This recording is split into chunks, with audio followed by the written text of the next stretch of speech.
સાથે શું આવે છે? ચાલો ભજન ગાઓ. એક દિન એસો પ્રાણી એ જે આવશે રે, સોઈ દિન રુદિયા અમારા ખો. એક દિન એસો પ્રાણી આવશે રે, સોઈ દિન રુદિયા રખો. સગારે મેળા બહુ પ્રતાપી, જમ સંગ જોડે કોઈ ન આવે. સગારે મેળા ભજન એવું કહે એક દિવસ આવશે. કેવો આવશે?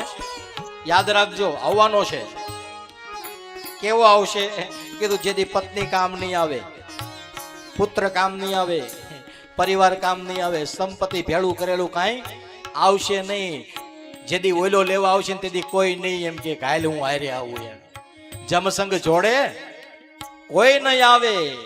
એટલે કીધું કે એ બધા મિથ્યા છે. સગા રે સગા તમે શું કરો? સગા એક દી વળાવીને વળશે. સાચા રે સગા એ વન કેરા લાકડા, બાળા ભેળા બળશે.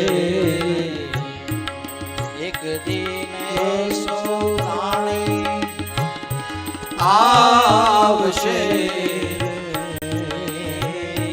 જમ સંગ જોડે કોઈ ના આવે. શું કરો છો સગા? મારા દીકરો આટલો પગાર, મારી દીકરાની વહુને આટલો પગાર, મારી પાસે આવડી એફડી, મારી પાસે આટલા વીઘા જમીન, મારી પાસે આટલી સંપત્તિ, કશું સાથે આવે? હા, બાપુજીના કારજમાં શ્રાદ્ધમાં 2 લાખ રૂપિયા ખર્ચી નાખશે, પણ બાની આંગળીમાં 1 ગ્રામની વીટી રહેવા નહીં દે. આંગળીમાં લોહી કાઢી લે છે છોકરાની વહુ, દીકરાની વહુ. કાઢો તેજુર બધે આમ ફાફા મારશે. નબળામાં નબળી હાડી હશે ને એ દઈને બાન ઓટાડી દેશે. નહીતર ખબર છે કે બા હવે હામી આવવાની.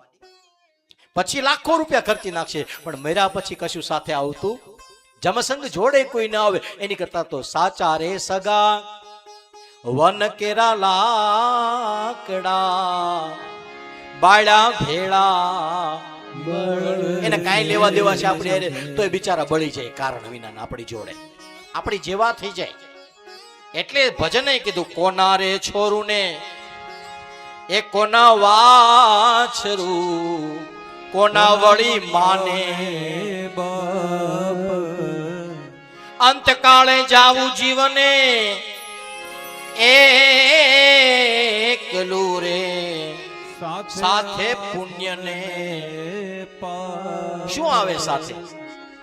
કરોડપતિ માણસ મરી જાય ને એક કોડી હારે જાતી નથી. નાનામાં નાનો માણસ મરી જાય પણ રાધે કૃષ્ણ ગોપાલ કૃષ્ણ ગાતો ગાતો નીકળી ગયો હોય તો એ ગુજરી જાય પછી ગામ યાદ કરે કે આજે પોથી યાત્રામાં આ માણસની ખામી છે. આજે આ હોત તો મંજીરા વગાડતો હોત, આજે આ હોત તો તબલા વગાડતો હોત, આજે આ હોત તો તાળી પાડીને નાચતો હોત. માણસની સંપત્તિને કોઈ યાદ નથી કરતું, માણસના સંસ્કારોને લોકો યાદ કરે છે. માણસ માટે કોઈ રડતું નથી ભગવાન. માણસે આપેલા પ્રેમ માટે, માણસે આપેલા બલિદાન માટે, માણસે આપેલા યોગદાન માટે, માણસે આપેલા સહકાર માટે ભગવાન. અને સહકાર માટે તો આપણે બધા કોના માટે? સહકાર માટે છે, બીજું કાંઈ નથી. આપણે સહકાર માટે જ હરીએ ફરીએ છીએ. અને એટલા માટે ભગવાન આપણે ત્યાં તો બધા કે હતક સલાહ નહીં સહકાર આપો, એમ કે ને બહુ સલાહની જરૂર નથી, સહકાર આપો.